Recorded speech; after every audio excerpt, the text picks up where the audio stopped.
First item of business is Pledge of Allegiance. Please rise. I pledge allegiance to the flag of the United States of America and to the republic for which it stands, one nation, under God, indivisible, with liberty and justice for all. Thank you. Next item is to adopt the agenda. Romano adopts the agenda. Thank you, Commissioner Romano and Zinner. Adopted or made the motion and seconded to adopt the agenda. Any discussion? Hearing none, please vote.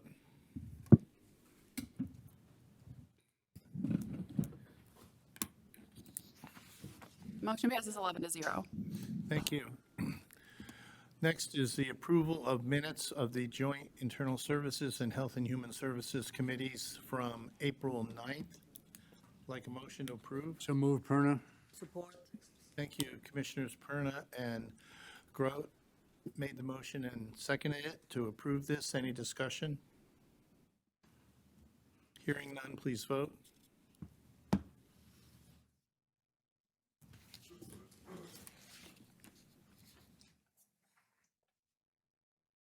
Motion passes 11-0. Thank you.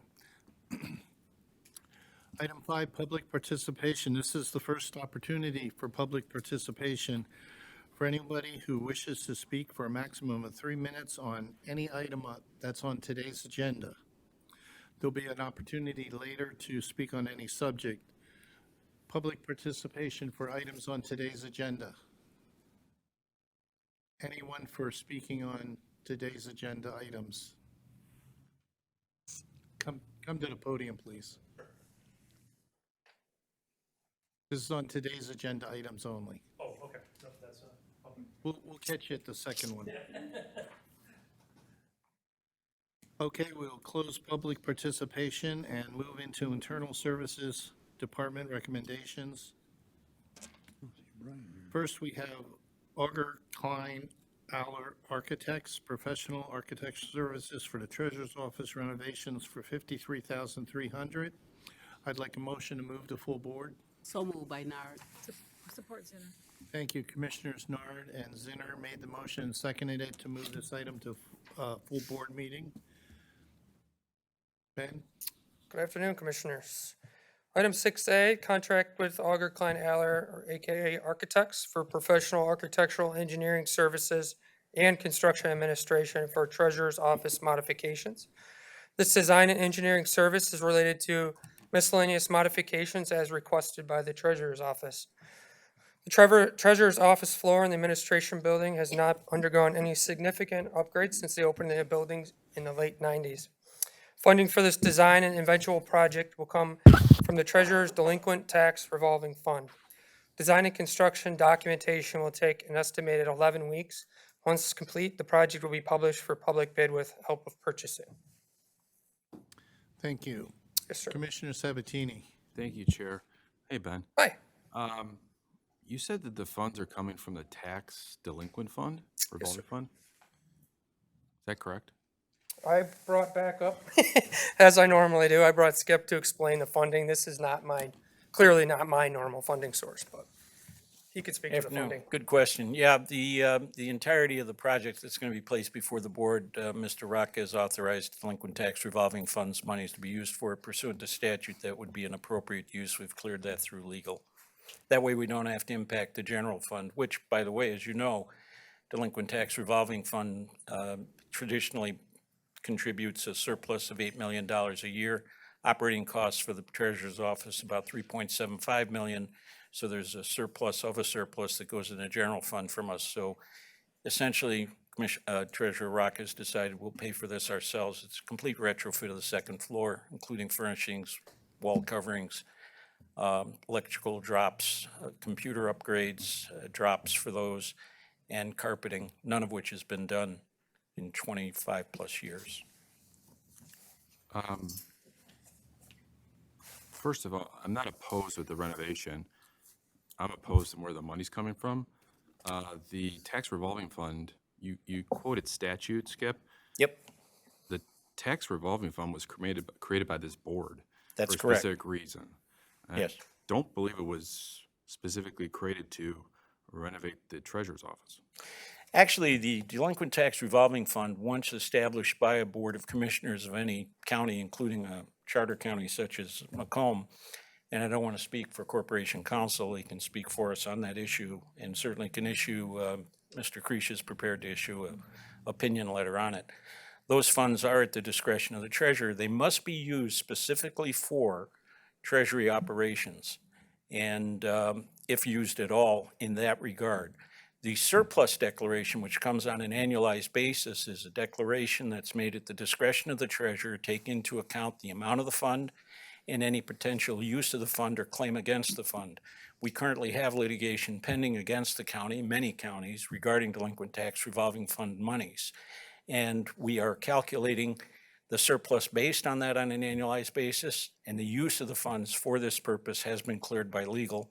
If the board wished to have a closed session with a formal legal opinion, Mr. Creech is prepared to do that for you, but we did check that with legal to make sure we were correct in our analysis. Okay, I would like to see that personally. My understanding of the revolving fund is totally different, so that's all my questions for now, Chair. Thank you. Thank you. Thank you. Commissioner Zinner? Can you or Mr. Macarone explain to me what has been done with that money in the past?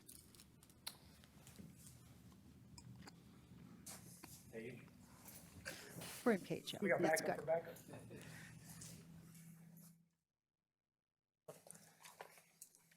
The question from Ms. Zinner is delinquent tax revolving funds monies. What are they used for traditionally? Essentially, they're bankrolled because they have to be held in a separate fund unless and until needed for use. The use is declared based on surplus, but some of the money now is under challenge by court action. Is that what you want a clarification for, or just what the delinquent tax revolving funds are used for in general? Typically, they're used for any, just as Skip had said, any operational cost of the Treasurer's Department in terms of collecting the taxes. And what would that be besides taxes? Is there other issues besides taxes? All the process of collecting delinquent taxes. So everything from my mailing statements that go out, everything from my auction costs, everything from anything revolving the delinquent tax whole collection process. So it covers a whole wealth of processes. In the not-too-distant future, the board will be receiving a request for use of delinquent tax revolving funds in the amount of about $400,000 for mailing costs. There's another one out for title work. These are all components of how taxes are collected. Those are not drawn from the general fund. They're drawn from the delinquent tax revolving fund. That carries over a balance. Now, just so we can be clear about this, and maybe be educational for those who don't know, the Macomb County Delinquent Tax Revolving Fund is an acknowledged model for all delinquent tax revolving funds throughout the state. Most of the smaller counties use the delinquent tax revolving fund as a bonding vehicle, and they bond against future collections. They don't carry over balances. The treasurers in Macomb County have traditionally carried over a balance so that monies are available without bonding for necessities of the county, both in tax collection or for other purposes. But the delinquent tax revolving fund itself, except for surplus, must be strictly used for treasury collection activities. So we're going to be bringing before you in the next several weeks a couple of proposals. These, they're sort of a betwixt and between, but the judgment call of Mr. Rocca was, let's bring it to the board. It's more than $35,000. Even though I have exclusive jurisdiction over these funds, we want to give it to the board so that we can have that transparency. And that's probably a wise course of action. This particular project that we're talking about is just one that frankly we've fallen into the regular cycle. Furniture would have been replaced, carpeting would have been redone, walls would have been redone. All of this work would have been done several times over in the past 25 years out of general fund monies. Never been done. That's why. And to Mr. Sabatini, I'll ask Frank Cliccia to prepare a legal opinion letter for you on that, specifically as to this purpose or in that regard. But he does have that legal research done. We did talk about it. He's happy to do it. Sorry he's not here today. It's his day off. I see the cost at $480,000. I'm sorry, ma'am? 55,300. Yeah, I saw that. That's the total cost That's for design. for design. Design and construction administration, which would carry us through the project. And so what's the total cost then? The budget or the estimate for the actual work has not been prepared yet. We got to design it first. Oh, okay, thank you. Yeah, there's two items there. Thank you. Yeah, I can see what you're saying. I can understand why you have this position. And I can also understand, I understand that Commissioner Sabatini and I have a different, I mean, I don't know what he's thinking, actually. I heard what he said, but I have a question about it too. It just doesn't completely feel right. It could feel right, but it doesn't to me right now. So I think we'll need some deliberation and, yeah, have the whole council come up. That'll be fine too. Thank you very much. Thank you, Chair. Thank you. Thanks. Can you have that legal opinion before the full board meeting Before the full Is board that next week? Yes. next Thursday. next Thursday? Yeah, I'll touch base. Frank's off, I'll give him a call, and I think he can probably pop it out Monday or Tuesday, have it to you. Might be Tuesday before you get it, Tuesday afternoon. Because if people are waiting to hear about that, if they don't hear about it by Thursday, it's probably going to be a no. Well, I think he wants to go into closed session with you, so we can make that arrangement. Okay. Chair Brown? Was this project on F&O's work list of things to do last year or previous This was years? not, no, sir. Nope. Okay. All right. Thank you. Seeing no other speakers, please vote. Point of order, is this just to move it to full board? Yes.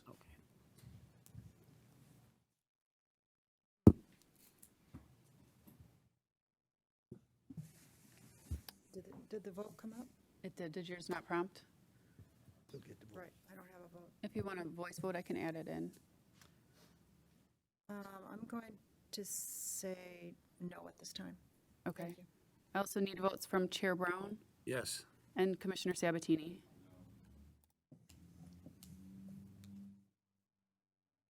I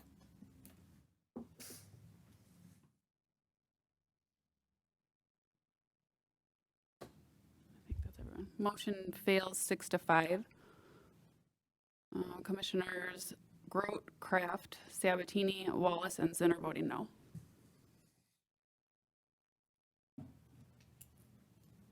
Thank you.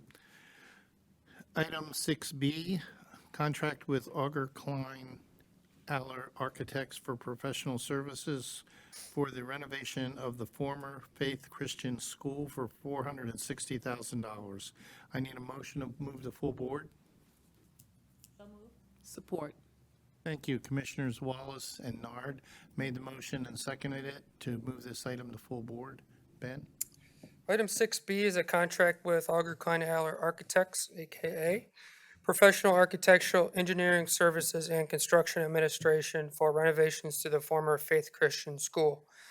The intent of the county when the building was purchased was a future home to the county's Head Start program and possibly other MCA or community action endeavors. This design is inclusive of the needs of the department as well as necessary building code and fire code upgrades. AKA has previously conducted a facility assessment, which is included in your packet for this item. This report identifies an estimated $4.5 million in building upgrades required to convert this building and grounds into an early child care center. The approval of this contract will also allow us to continue into design development, followed by construction documentation for bidding purposes. The capital funds being used for this item were previously approved by the Board of Commissioners in a 2023 item that included the purchase of the facility. So we anticipated work needing to be done. At the time, Vicki, we did kind of a package deal, which included the funding for the architectural services. And I also have money baked into my capital plan for work that needs to be done at Faith Christian in anticipation of that. Thank you. Seeing no speakers, please vote.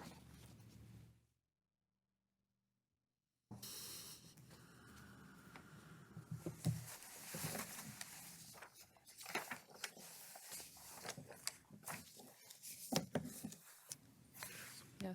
Commissioner Romano, did your vote pop up? I'm missing yours. Yes. Thank you. Motion passes 10-1. Commissioner Grove voting no. Thank you. We'll now move on to Health and Human Services with Thank you, Commissioner Mr. Lucido. Mancico. We'll start out with item 8, which is presentations, and we have Laura here. Can I get a motion to receive and file? So moved by Nard. Motion by Nard, supported by Kraft. Hi, how are you? I'm fine, how are you? Good. So I just want to point out a few things on our quarterly report. We are seeing slightly a higher intake of calls and people than last year. That's the overall number, which is number 2. One thing I do want to state to clarify, because it's just a good reminder, that number 8 and 9, 8, 9, 10, and 11. These are our emergency grant requests when people ask for help with the shut-off notice, first month's rent, car repairs, utilities. These are the numbers of cases that were actually approved, not the actual number of applications or people that came looking for assistance. Because I would still say out of 100 phone calls a day, 50 are for this one person that does the emergency assistance. So on average, and I had her gather up some data, so she's helped 33 families or veterans for the trust fund in the last quarter. She did 19 for the relief fund, but then there's also a few cases, like 4 cases, where she resolved the problem by finding other funding sources. So as always, we try to be the last payer. So we tried to find the other funding sources.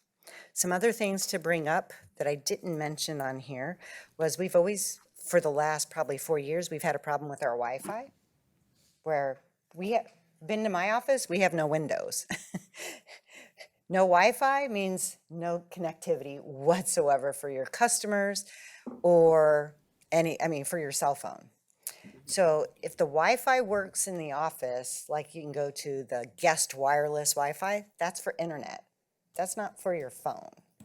So when you're trying to communicate people with customers or with anybody with your phone, you're just not getting anywhere. So that finally got repaired about 3 weeks ago. So because Verizon has the contract with the county, with IT, we have a Verizon hub right now in my office, which is the central part of my office space. And it's working wonderfully for anybody, which is our government phones are Verizon. All of our county government phones are Verizon, or any customers that have personal phones that are Verizon. Does not work for T-Mobile, does not work for anybody else. But hey, we got a contract with Verizon. So that's fixed. So that's a 4 years in waiting win-win, right? Our phones finally work. And lastly, our advertising campaign started on March 18th, and it goes to August 25th, and it's 23 weeks. So you might have seen the commercials at the gas station, you might have seen the billboards. We're doing the same thing we did before. We're doing the direct mailing, and the direct mailers have already gone out. Well, they started to go out because they do about 7,000 a month. And we do see the uptick in phone calls from those being mailed out. My only negative thing to say is basically our migration to Outlook. So our office has migrated to Outlook. Email's working fine. We got that squared away. We figured out our new folders and our new group emails, but we have a problem with one of our calendars, and it's our transportation calendar. So veterans call every day, setting up for a ride to the VA, and we pride ourselves to get veterans to the VA, and those just disappear. We put you on yesterday for, let's say, a ride for Friday, and today we log in and it's gone. So IT's been working on that. We migrated 2 weeks ago. IT's been working on this for 2 weeks. We now call customers they start calling us saying, I never got a call from transportation. They always call by noon for tomorrow. You're not on our list. So now we scramble to try to get them to their doctor's appointments. And most of the time, they're canceling their appointment and rescheduling it. But it's been going on for 2 weeks. So IT's working it. We're trying to come up with alternative solutions, but it's hard when you have 7 people, 10 people, all using the same list to have access to it. Kind of like our Google Sheets and our Google Drive. You know, we had a shared calendar, so everybody would just add those names to the calendar. So, and then also transportation over at Macomb Community Action had access to that calendar because they're the ones that are actually picking them up and doing the maps the day before on who's being picked up first. So it's a work in progress. I've been getting a lot of grumpy phone calls, which I'm grumpy too because I want that to work. Right. And it's beyond my ability of that technology to get it to work. Is there any questions? Yes, Commissioner Nard. Yes, hi, Laura. Hi. I just wanted to know, do you have a total of how many veterans from Warren, especially the south end, that are asking for your services or receiving services? I do not have Warren. So if you look at our zip code list, you can look at the zip codes. What's that? I tried to pull it up. I couldn't get it pulled up. Okay, so let's see. Warren has 1, 2, 3, 4, 5, 6 zip codes.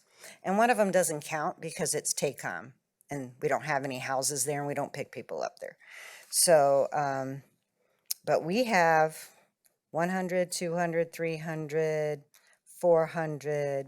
You're closer to probably 500 out of our total of 4461 that come from the Warren area.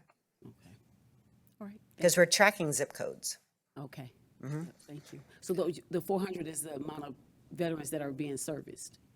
Or is that Through just the the total number of office, veterans? not just for transportation, but, you know, for the whole office. The whole office, okay. For everything. Okay.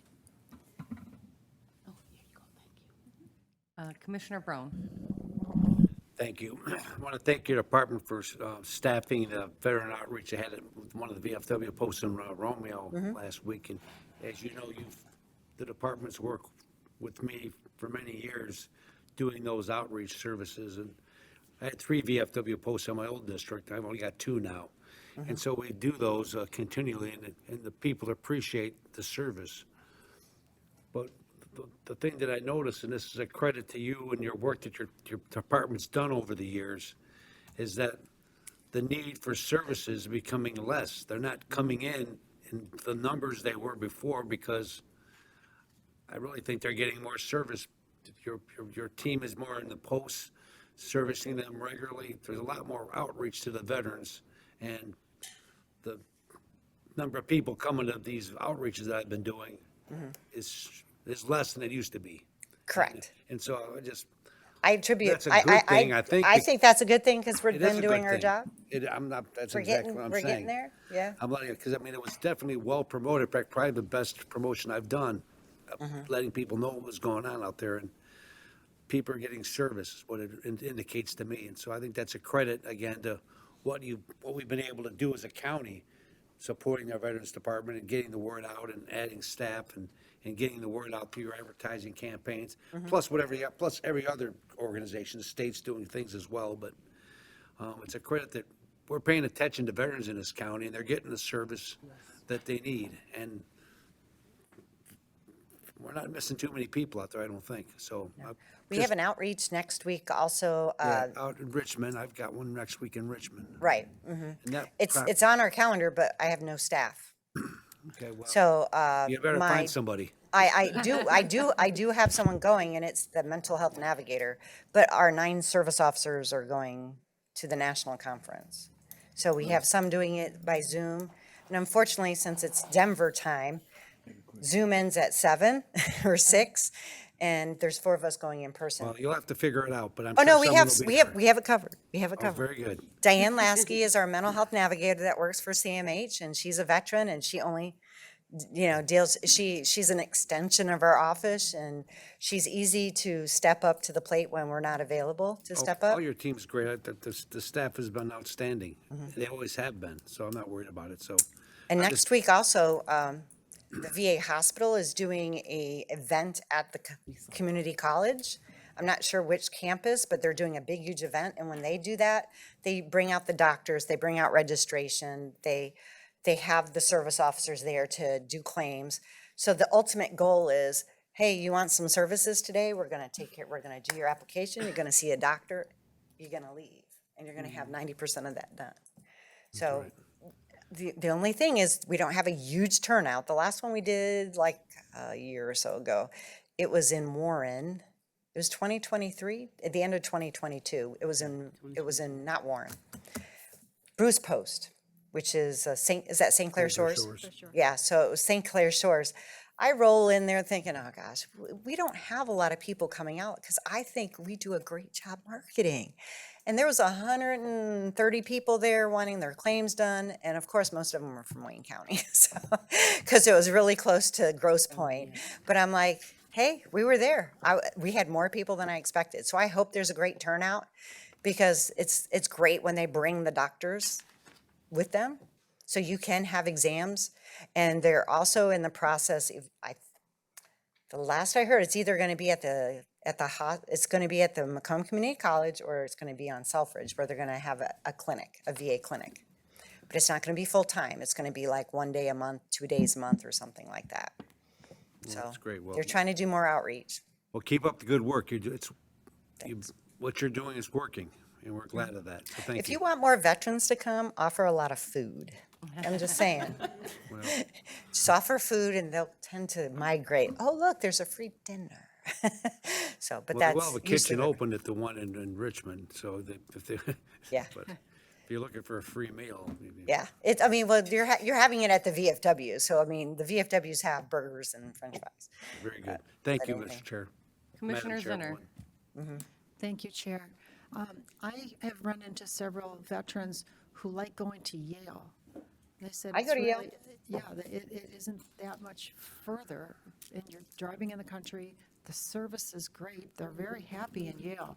Now, do you have any transportation to Yale or only to Detroit? Only to Detroit. So Yale is a clinic and Pontiac is a clinic, and those two clinics are assigned to Detroit. So I go to Yale. So what you can get done at Yale is your primary care doctor. So they can draw your blood, they can do x-rays, but they don't even have a prescription. They can't even give you scripts right away. Everything is mailed from Detroit. So if they give you new scripts, you're getting them in the mail in about 5 days. So I drive to Yale. I've had the best part about going to an outside clinic versus downtown Detroit for your primary care is I've had the same doctor for 15 years. So I'm like, I like my Yale clinic, but all the specialty clinics are in Detroit. All the people that we service, a lot of our older veterans that we are providing transportation to, we're not providing transportation to the young folks. We're providing it to the folks that don't drive, that are older, that live alone, that have no family to get, and a lot of them need that extra services in Detroit. So the prosthetic department, the hearing department, the eyeglasses, a lot of the testing, like the MRIs, the CT scans, they're all done in Detroit. So all the major other operations are all in Detroit. So it's just is best for us to do that and go down there 5 days a week. Yeah. If I added the other two clinics, we're probably talking another $100,000 for transportation cost. Yeah, I just say that people are very happy of going there. Thank you. Thank you, Chair. Yeah, you're welcome. Commissioner Perna. Thank you, Laura. Just a short question or an answer. What happens when there's no transportation available? They can't keep their appointment. You get new transportation. How do you assist them to get that appointment completed? Any of these appointments pressing, they have to be there and they're not? Well, each appointment's different. Each person's different. Like one day last week, we had 7 people on the list. And then when we got ready to submit it to transportation, there was only 2 or 3 names on the list. And we knew there was names on the list because we remember putting them on there. So we then have to call or the ones that regularly use the transportation, they're on top of how it works. They know by noon they're getting a call, you're my 5th pickup, we're going to get to your house at X amount of time, and they know. And by noon, they're starting to call our office, I didn't get that phone call. So we verify they're not on there. So if they have no other way, they're usually canceling and rescheduling their appointment. If they can get a family member, we try to do that. And it just dawned on me, I was at my VFW meeting last night. We've got a lot of retirees that will drive them. So I told my secretary, I told the girls up front, hey, if they're stuck, let me know. Let me really know, because I will call and make a personal phone call to some of my friends that are at my VFW post that are retired, that can drive and pick them up. And I'll give them a gas card, because that's all I have to offer is the gas card. But a lot of times I'll do it just because it's helping another veteran. But, I mean, this has been going on for 2 or 3 weeks. We're hoping it ends soon. All right, thank you. Commissioner Nerd. You brought up about Detroit. I'm having a lot of the veterans are not happy with having to go to Detroit, so they want to find some place in Macomb County for them to go. We don't have our Veterans Commission up yet, but we're working on that in Warren. So what can I do to get information out to these veterans to let them know there's some place like Yale or some other place until we get our commission up that can take care of it? Well, I mean, they have options, but understand mental health is not at Yale. Mental health is not at Pontiac. It's only a primary care doctor. So, I mean, normally, just like all of us, if we go to our doctor, I'm going to give you a referral to that ortho guy. I'm going to give you a referral for your surgery. And my primary is like Mr. Referral guy, you know what I mean? Because he's not the specialist for neurology. He's not the specialist for like OBGYN, so I just call him Mr. Referral. So, I mean, they can go to Pontiac, but once again, if they have certain specialties, we all end up back in Detroit. And am I happy? I'd say 50-50. I have some great experiences down there where I can get in and I can get out. And then I got some not so great experience personally. And then you also go down to Detroit. So they got some great clinics, and then they got some, I wasn't really impressed with that, how they handled it.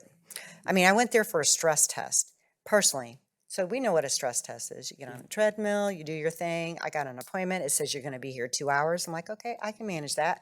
I'll schedule my appointments at my office after 11 o'clock because I should be back. My appointment's at 7. I walk in, 9 other people have the same exact time, and they took me last. So I didn't even get on the treadmill until almost 1:30, 2 o'clock. No water, not allowed to drink 1 sip of water, and no food from the day before. And they said, how you feeling? I said, what do you think I'm feeling? I'm like kind of lightheaded. I'm kind of getting a migraine from not eating. I said, I like my food, right? So I was not impressed, and I will never do a stress test again. Thank goodness I have insurance so I can go elsewhere. But why would you? But that's my personal point. What you're just saying to me is the reason that they brought that up to me, and when they saw this on here, they wanted me to ask about that. Yeah. Getting a clinic here, once we know that it's permanent, it might be Selfridge, it might be at Macomb Community College. I know they've both been talking about it, and it might be both.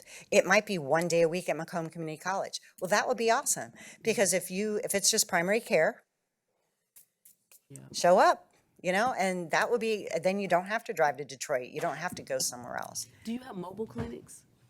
They do not. They don't? Okay. Is that something you've thought about? I'm not the VA. When we're talking the federal VA, yeah, they have maybe a mobile clinic for mental health. Okay. And that's our vet center on Garfield. But that's not 100% all of your care. Right. So. Okay. These are great suggestions, but this is what community care is all about. So community care is when the VA downtown is overwhelmed and they can't get you in within 30 days, or they can't get you in to see that specialist within 60 days. They're supposed to authorize you to go for community care, which means they will contract and send you to a local provider in your area, and now you see that doctor. But we're within 40 miles of the VA, so we're always going to have our primary with the VA, but it depends on that specialty, whether you're going to be able to go, like chiropractic care, hey, they just gave me, let's say 12 visits, okay, they'll allow me to go to someplace locally. That's contracted with them, that will accept their payment. And then just like a massage, chiropractic care is one of them, and a lot of physical therapy. When you have to do physical therapy 3 times a week, they'll contract that out to community care, so you can go to the community. Thank you so much. I appreciate that. So it's really understanding how things work Yep. and how to navigate it. Thank you, and thank you again for your report. You always do a fantastic job, and we appreciate it. I think that's it. All right, thank you. Can we please vote?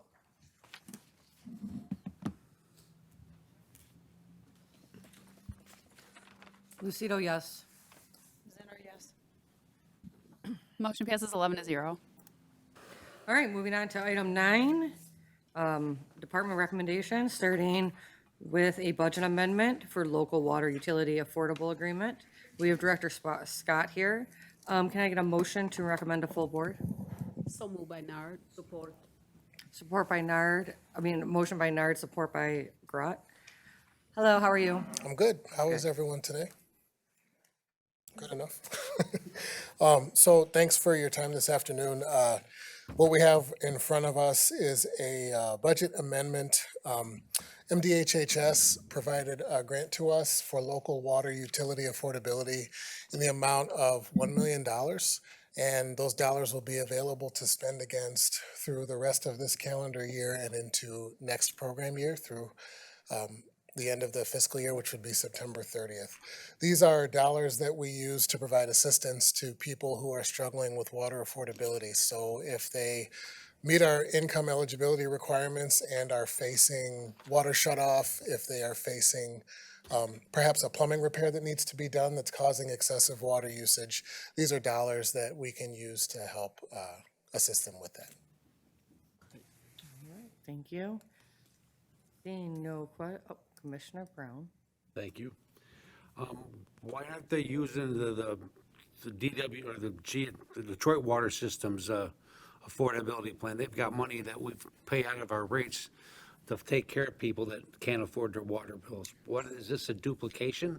The Detroit Water I mean, and Detroit Water and Sewer Department, right? They got to set up a place to, I'm yeah, what's that? Yeah, the RAP program that they got through the Detroit Water Authority. So we have a number of different sources that we use to address water affordability. Great Lakes Water Authority REP program is one source. LIWAP, if I'm getting the acronym correct, is another one. And this one is also available during the years that COVID was going on. There was one called WAP, Water Assistance Program. That was another source. So this is just another source of dollars that would add on to $1 our million ability to serve. is a lot of money. And I mean, how many people are using it? It seems to me it's a duplication. And I'd like to understand the numbers. I mean, Sure. if there's a need, obviously we want to support it, right? But I mean, if we're already paying for assistance set up through the Detroit Water Authority, why are we having to use money from the state to pay for the same thing? So I don't know. As I understand it, because I have similar questions, right, as I'm learning all this. So as I understand it, the demand since, for example, 2021 has almost tripled. So in 2021, MCA provided water utility services of some kind to about 558 households. In 2022, that number was about 1,065, and last year in 2023, it was 1,533. And what was the total dollar value of that? I don't have that dollar value in front of me. I can get that for you. Because, But I think that, I don't dare speak for the state, but I would postulate that, as across the state, they're seeing a rise in demand for services like this, that they're looking for opportunities to make more dollars available. And so that's why this grant was put into place.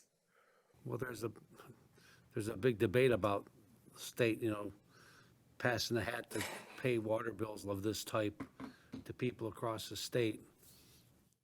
And I've heard from some communities that, you know, they have limited numbers of people that actually qualify for that. That's what I was. And so that is a certain dollar value, and those people need to be cared for. And I think we got enough money based on what the county pays out of our own rates to cover those people. So I'm just want to know what the additional amount is. So if you could help me find that, I'd appreciate that. I'd be curious to know what that amount is, what the shortage is. And is there a what is done with the surplus of money if they don't?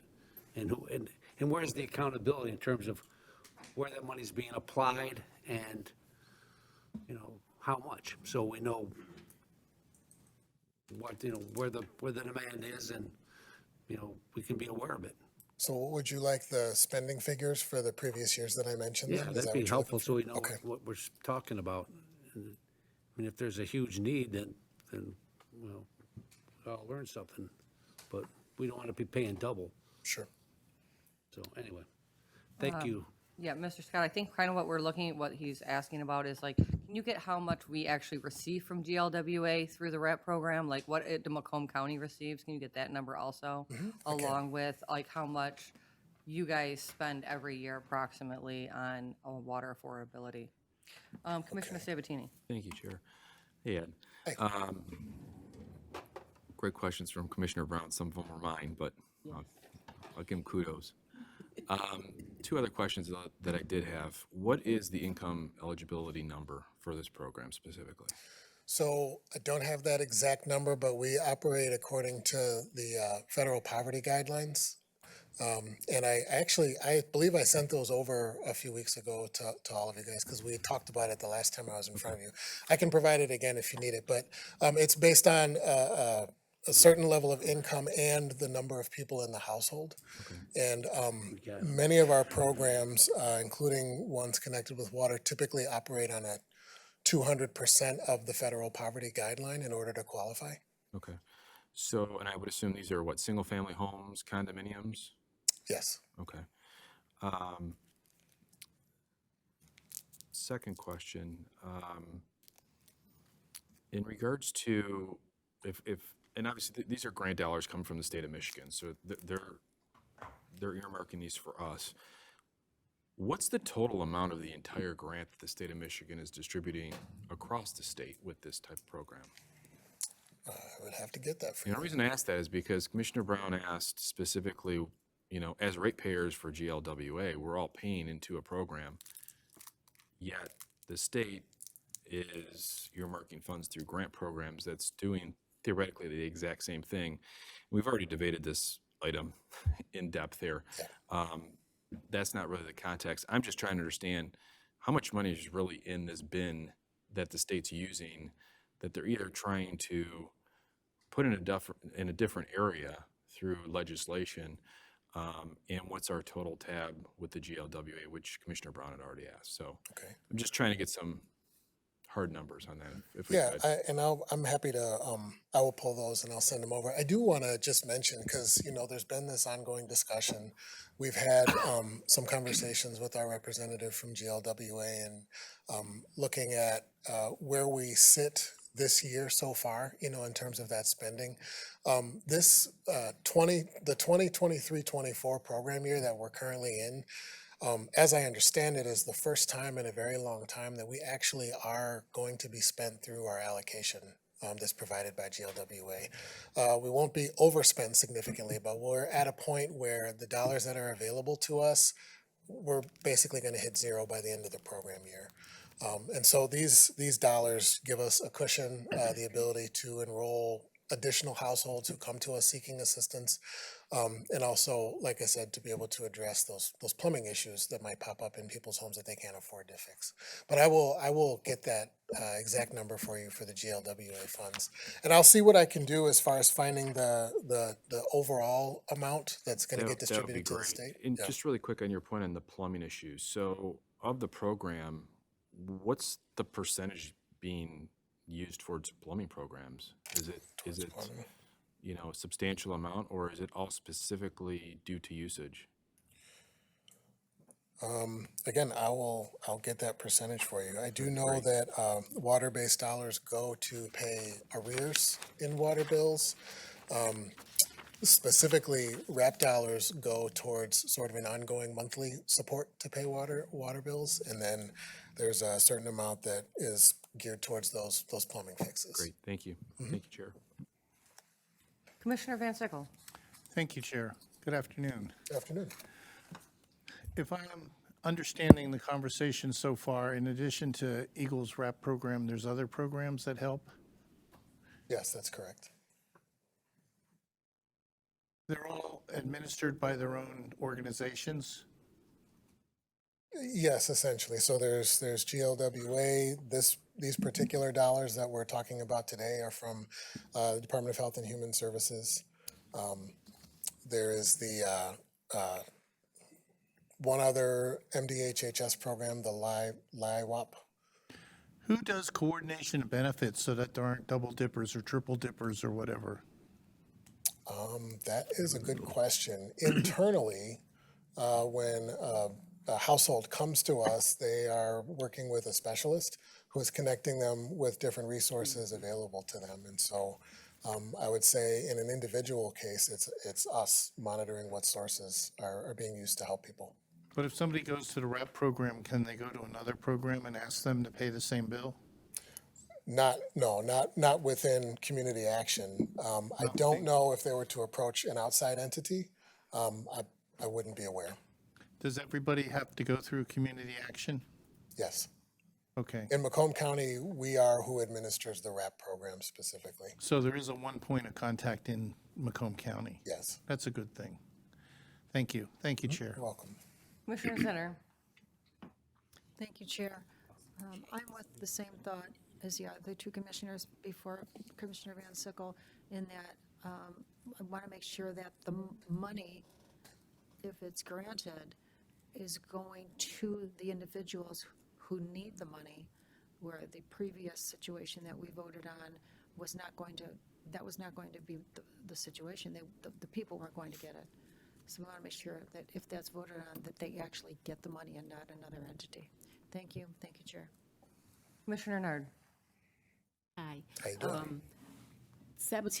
Commissioner Sabatini may have already asked you this, but what I wanted to know, do you have an idea of the income ratio of the families? Because I'm getting people that need this service, but for some reason, I guess they're not qualifying. They have children, they're working families, but they're not qualifying. They're still having, all these other bills. Everything is so high now. So I just want to know, what is the value of the income, without giving out any transparency of people's income, but could you get us something that says, well, maybe between the dollar amounts of $35,000 to $45,000, these are the people that are getting serviced? Because I'm getting a lot of people that I send there that are not getting serviced because they're a few $100s over that limit. And that's kind of concerning to me, because they have different things they're doing, repairs and all of that. So if you could give me that, I would appreciate that. And how many working families are actually benefiting from this? Because that's important too, that people that actually bring in income are getting services. What else? I think that was it. They asked all the other questions. Thank you, Commissioner Nard. I just want to, just for clarification, you and Commissioner Sabatini are looking for the poverty income guidelines, correct? Yes. Okay. Yep. And how many? And so if they're and what is the ratio? Like, if they're $50 above that poverty line, or they're being turned away? Because and nowadays $50 is a lot of money. But when it comes to needing help, I wouldn't want to see anybody getting turned away because they're $50 over, when their grocery bill is probably $100 more than what it was a few years ago. So I kind of want to see that too. I will, to address that point specifically, we do have instances where someone is just over that guideline and they are turned away. And we are monitored by the state on an annual basis to make sure that no one who is above that guideline is receiving services. That's a part of what they look at. So that does happen. There's been a time or two that I've been in front of this body, kind of talking about ways to expand and ways to continue to grow, and I think I've mentioned really the need for more unrestricted dollars. so that people in that situation that come to us, you know, and let's say our threshold is 200% of the federal poverty guideline and they're at 207. How do we have resources on hand to still be able to help them? The scenario you described, that does happen. Yeah, because when you say that, I wonder what they're factoring in, because if they're not factoring in a car note and car insurance and groceries and baby stuff, if they're not factoring that in, and when you giving them an income value, but you're not factoring all that in, of course they're gonna, it looks like the income is above, but what are they spending out? Yeah, And it doesn't is there factor in. some- We're given a number that we have to stick with and, you know, the other expenses. Yeah. One of the things that we are going to continue to pursue is financial literacy and financial empowerment and looking at ways to help better educate people. Because, you know, if you have a car payment and it's 25% interest and it's clearly more than you can afford, but you desperately needed a car, how do we help people understand better ways to manage their money and get transportation? How do we help educate people on how to better use the resources available to them so they don't find themselves in that situation? Right, because you don't want them to buy a car, then they gotta do all these repairs to the car, Right. so then they defeating their purpose Right. right there, so they Then want you to can't afford the car they don't have payment to or the repair. repairs. Yeah, Okay. thank you. Point of information, Madam Chairwoman. That information was, income guidelines were provided to us previously, and Kyle just sent it around to us, so that should be in your inboxes at some point, so you can review it after the meeting if you needed to, so Thank you, Commissioner. take one off your list. Yes, sir. You got a long list today, I'm sorry, my friend. It's okay. Thank you. Commissioner Kraft. Thank you, Madam Chair. I had How two you quick doing? questions. So going back to the full pot from the state to what was distributed, can you find out how we were allotted $1 million? Is it a percentage? You know, is it based on population? Is it based on folks that need the service in the past?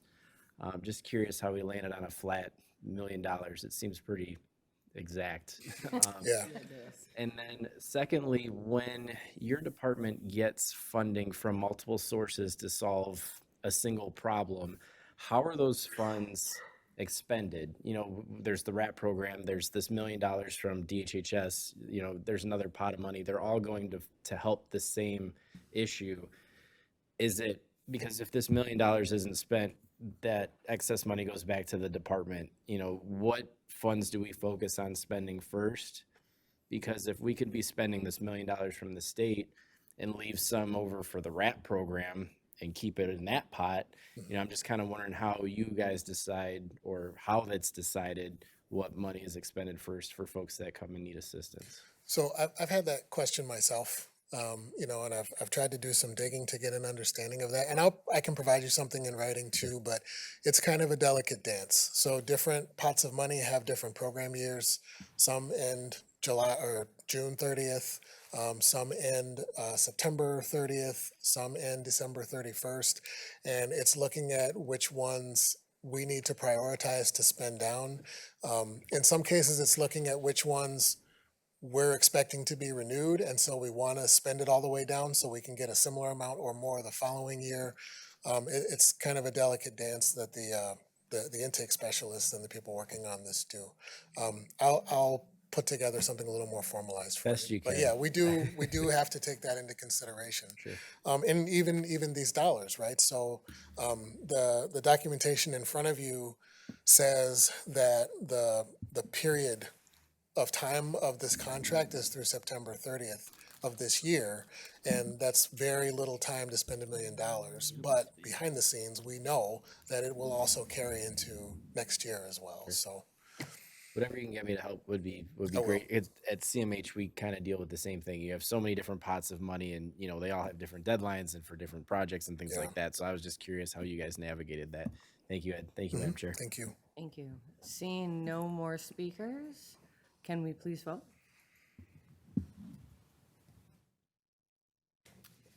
And thank you for coming out today. Yeah, my and pleasure. For answering all of our questions. All in the day's work. You did not have it easy. What's that? He said, you did not have it easy. Oh, He's got homework thank to you do. guys for your He's time. got, we gave him a lot of homework.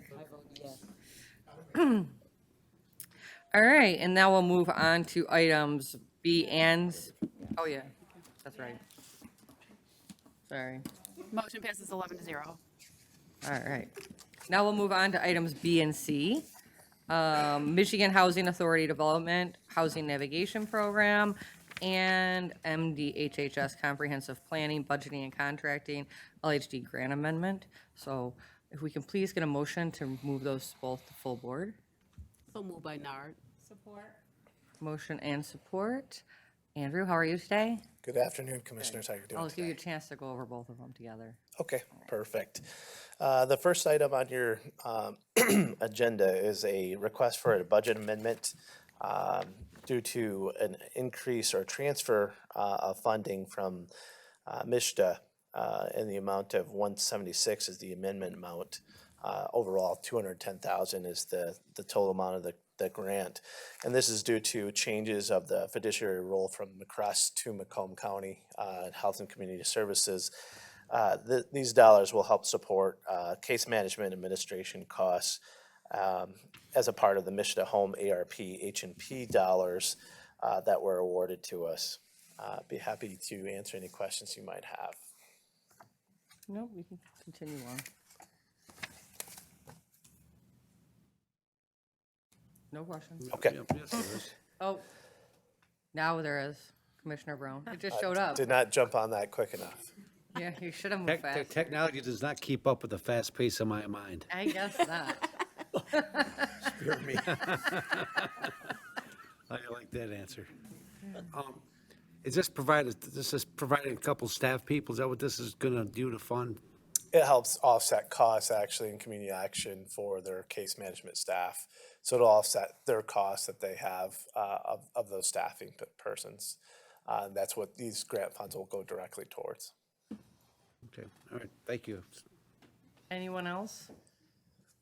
Seeing none, you can continue on to item C. Thank you, Commissioner. The next item is a motion to approve the budget for our amendment for the CPBC amendment for the Health Department. This is an amount of $48,018, and all this funding is going to go towards operating and capital expenditures cost of the program. Specifically, MRC, our Medical Reserve Corps, our volunteer team is part of the MRC Strong Grant, and then also some minor adjustments for maternal child health children program within the health department. All right. Commissioner Brown, you have anything? No. Seeing no other speaker. Oh, Commissioner Zinner. She was talking. Andrew, you just did something with mothers and children. What are you specifically doing here with this one? That's a whole program. So maternal child health is a program within our nursing division. So that is our field nursing program that field nurses go out and visit. It's much larger than that, just this program. This is just the adjustment to the budget based off of additional money coming through from the state. Thank you. Thank you, Chair. Anyone else? Seeing none, can we please vote?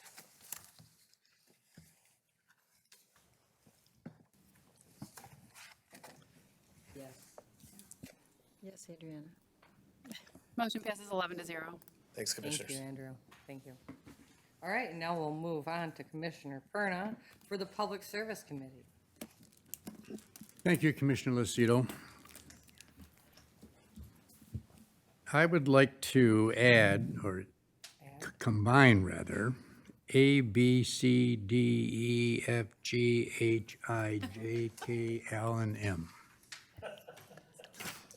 Motion to move. Mr. Chair, I'd like to separate Support. item A, because A is for full board approval. I'd like to separate that item out. Granted. Thank you. Brian. Good I afternoon. almost thought you weren't going to show. Me too. Busy schedule, sorry. Yes, so item A, requesting full board approval at today's committee meeting for the approval of the contract with Cadillac Asphalt for the 18-mile road project from Hayes to the dead end. There is this is a local agency project, so it's a 60% community, 40% Department of Roads cost share breakdown. This is a total amount of $1,728,830.51. And the reason, as far as getting this project underway, it is a local agency project. We can get it out and being under construction. The contractor wants to go on it, and we want to get them out there as quickly as possible. We have a limited construction season, and we want to get them out there and going as quickly as possible. So with this turnaround, we can give them the green light to start mobilizing, get traffic control items, signs, barrels out there, and get that project moving forward. It fits better doing the project as early as we can now to fit into our busy construction season moving forward. So seeking approval at today's committee meeting. Question, from Garfield to the dead end, is that road that bad? Yes, it is, and that's a request. I was just on it yesterday. Were you? God. Yeah. It's right by the Mirage, and it didn't look it was that bad. It is a request of the community also, in conjunction with our efforts, obviously meeting with the communities to see what their priorities are as a community, and this is one of their top priorities that they listed moving forward with us. So. Thank you. Any other speakers? Please vote.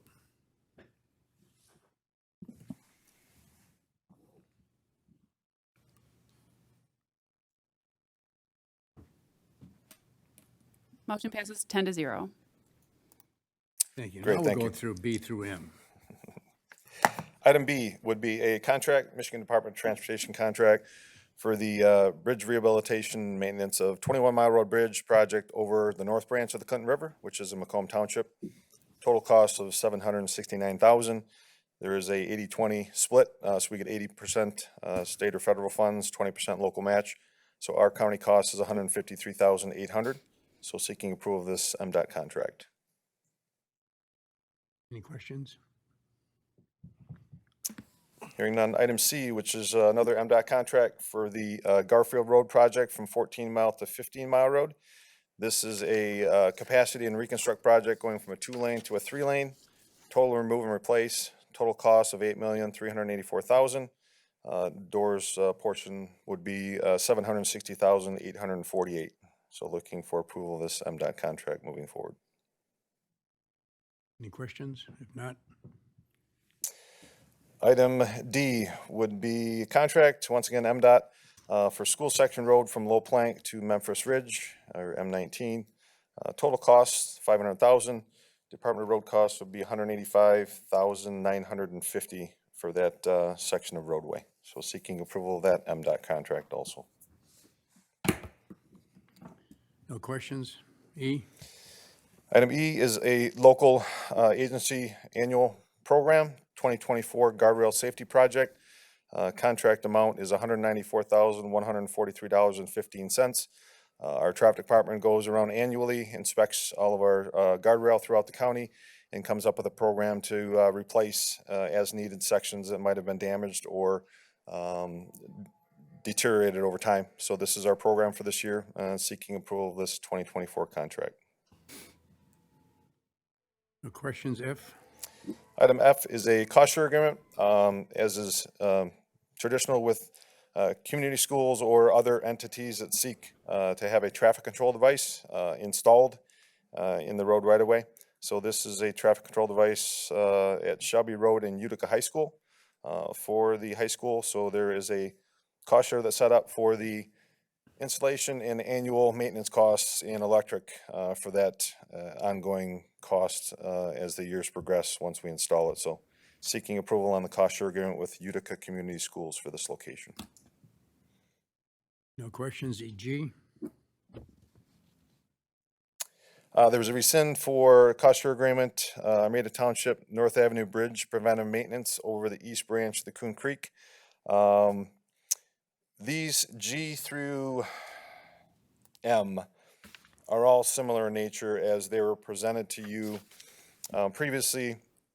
We were seeking a cost share agreement with these northern communities for the fact that the bridge program, to be competitive, the price of bridge projects moving forward, it used to be critical bridge funds were 95% funded by the state, 5% by the local match, which the Department of Roads accepted that 5% in total and did not charge out to the communities for that additional cost of the split. With the program shifting to a 80-20, and it is a competitive bid process, so these are scored and rated. So the higher the percentage that you submit, the better scoring and better opportunity you have to gain those critical bridge funds. So that was trending towards the 80-20. But in review with my county highway engineer, who ran the program for our bridge program, and now he's our county highway engineer, the replacement bridges that we move forward with are still at the 80-20 rate. But when it looks at the preventive maintenance projects and non-system bridges, there apparently is a different pool of money associated with that critical bridge funding program. And it's pretty much money set aside that we can still use the 95-5 program and apply for those, and pretty much can be guaranteed that we're going to be getting that money for those bridges, which would fall under the preventive maintenance and the off-system bridge repairs versus the on-system full replacement projects that we submit at the 80-20.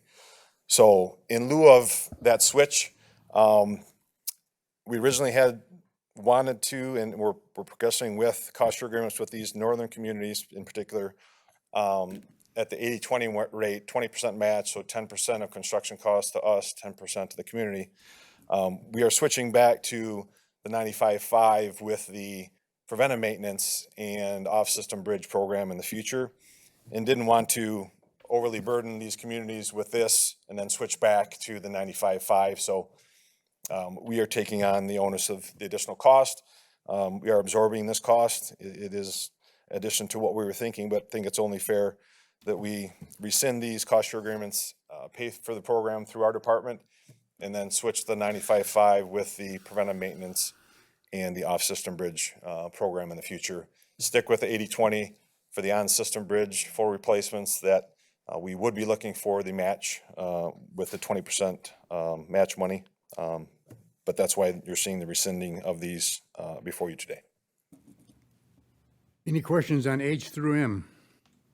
Commissioner Sabatini Commissioner first. Sabatini. Thank you. Hey, Brian. Afternoon. From Macomb Township, thank you. You're welcome. I didn't think this was going to go rad for the communities, but like I said, what sitting down and looking at it, we want to be fair moving forward and not be a detriment to the communities moving forward, being that we can and are going to be looking at securing the 95-5 percentage splits moving forward with the preventive maintenance and the off-system bridge work that we do in the future. So thank you. Mr. Brown? Yeah. Well, thank you as well. I mean, some communities, as much as they want to help, they just don't have the money. They just don't. Sure. And they appreciate that. Well, this will slow down some of the work because all the work going to be done as needed, or is there going to be a slowdown in the amount of work that's going to get done because, you're absorbing more costs and you only have so much money too. Will it slow down the pace of the repairs of some of these bridges? No, I would say that there's not going to be a slowdown in pace or progress.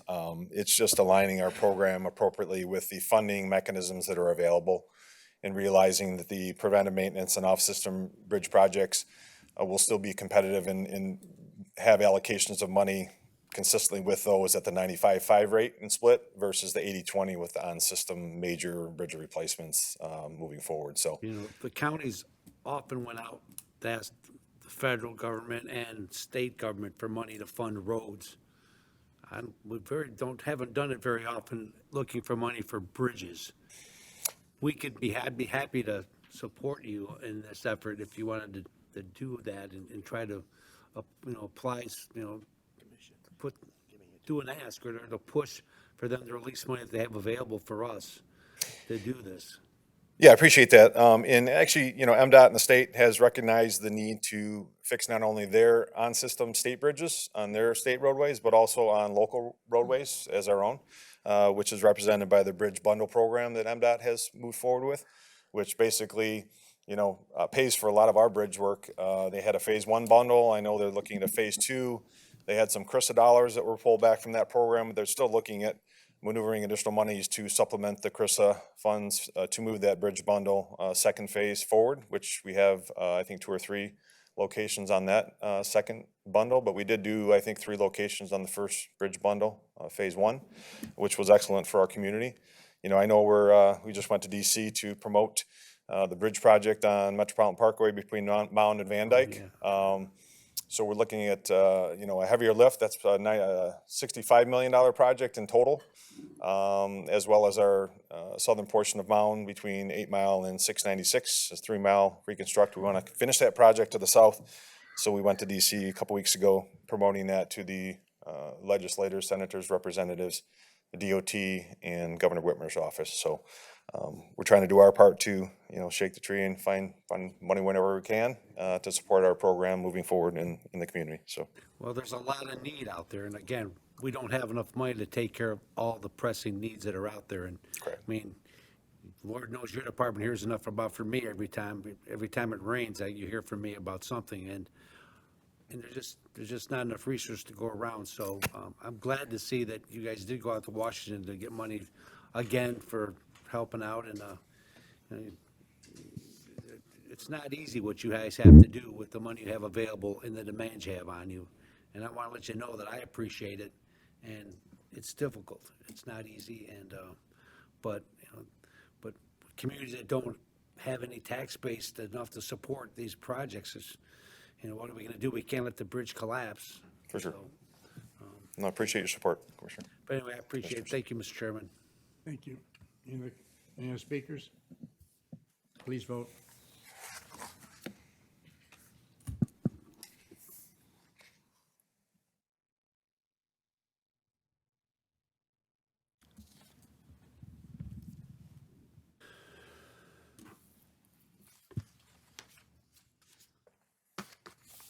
I'm missing votes from Chair Brown and Commissioner Vanskill.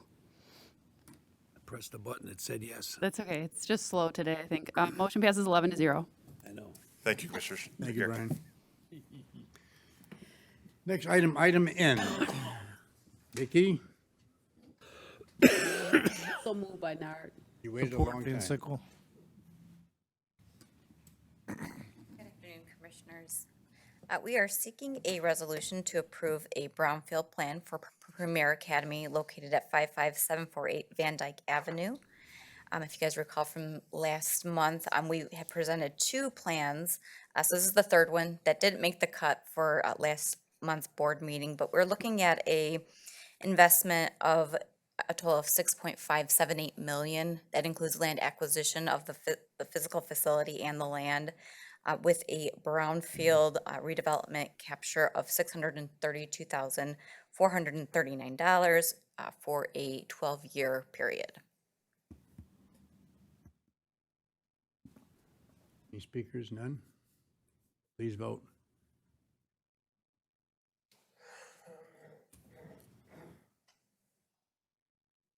Item number O, 2024 Annual Action Plan. Yes.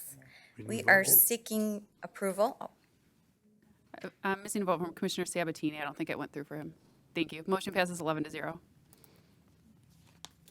So we are seeking approval for the 2004 through 2008 Consolidated Plan and Community Development Block Grant, CDBG, and Home Improvement Partnership Program. With the approval of this, we have provided for all of you the plan that is very similar to other consolidated plans that we've provided in the past for both CDBG and home. We are anticipating a similar 5-year allocation. When we look at previous year allocations, on average, about 1.85 million of those dollars are geared towards the CDBG program, as well as 1.75 million in home program investments. I'll make the motion to remove Annual Action Plan 2024 to 2028 to full board. Support. Any discussion? If not, please vote.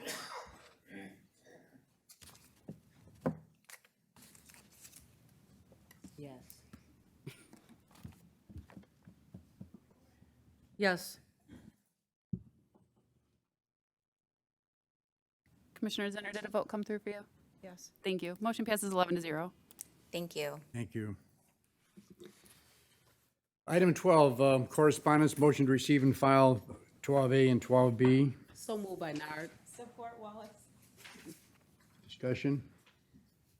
Please vote.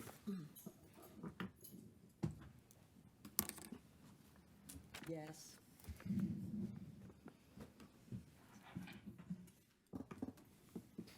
Motion passes 11-0.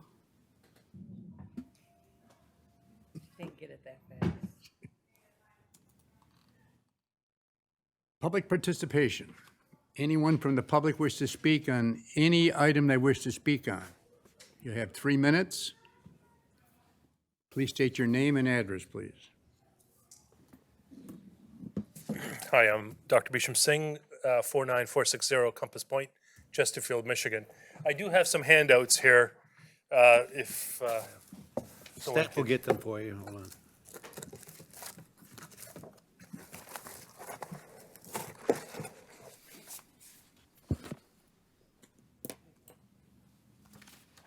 Since he's given me 3 minutes, I'll tell you, it's a very important subject, but I'm here to discuss the fentanyl test kits, which takes about 3 minutes to do.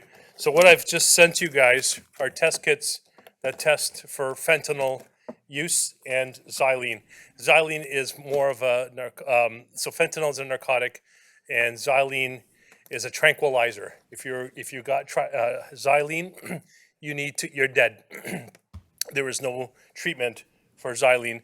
So what would happen from there, we would have to take you go to the emergency room, and then you would be hooked up to machines for future care.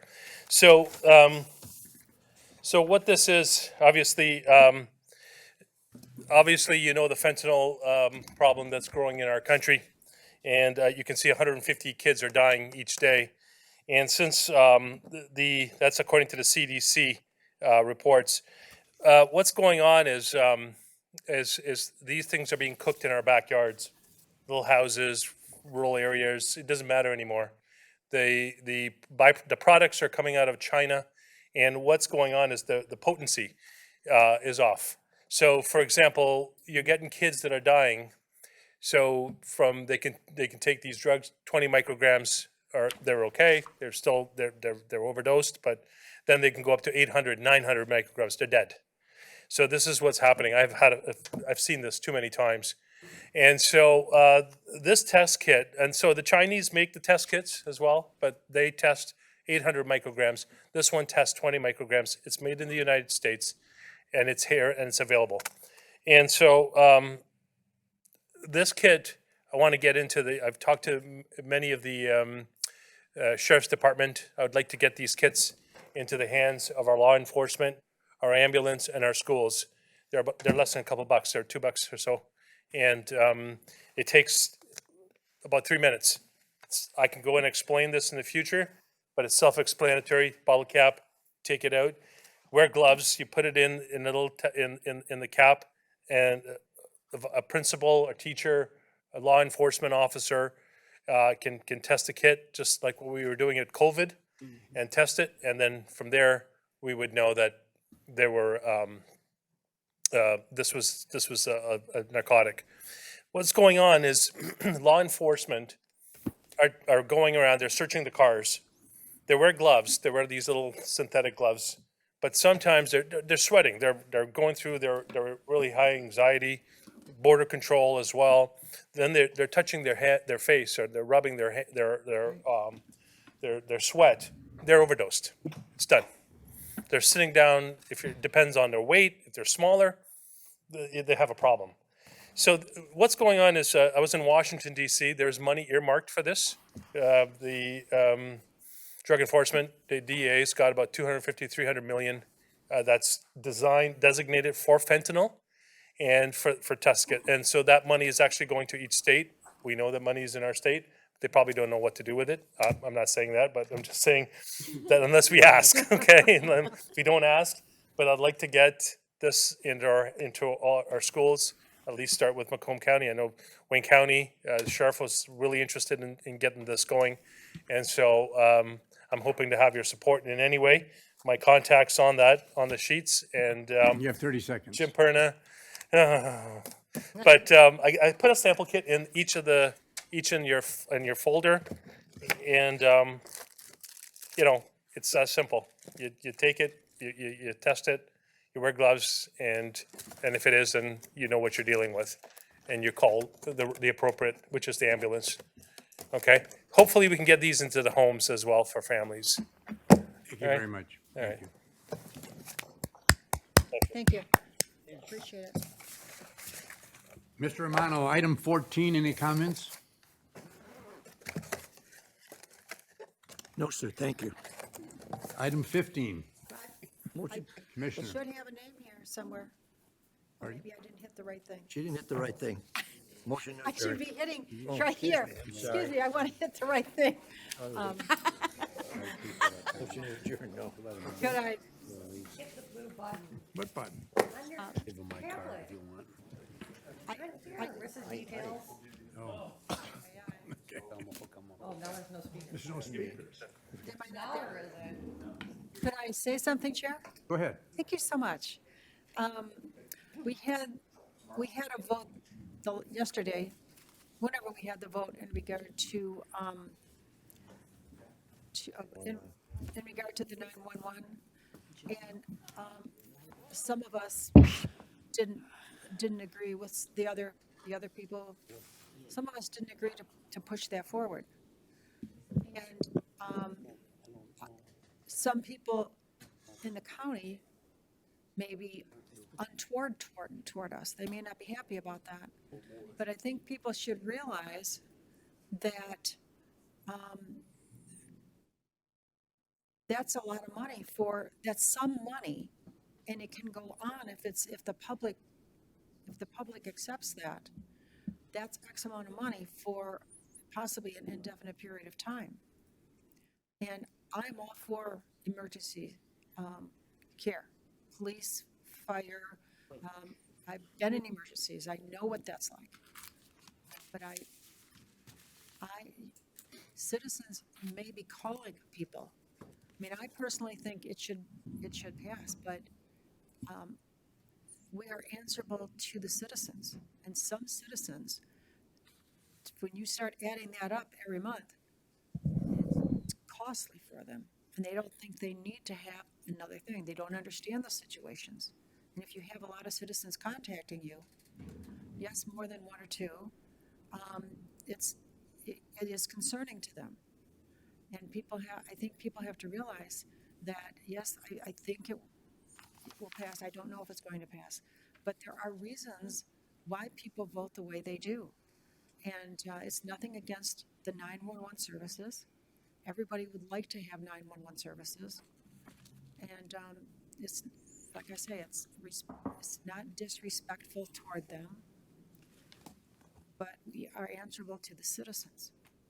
And I hope people will think of it in that manner. Thank you very much, Chair. Thank you. Any other commissioners? Motion to adjourn. Support, Senator. I'll go get it this time. Please vote.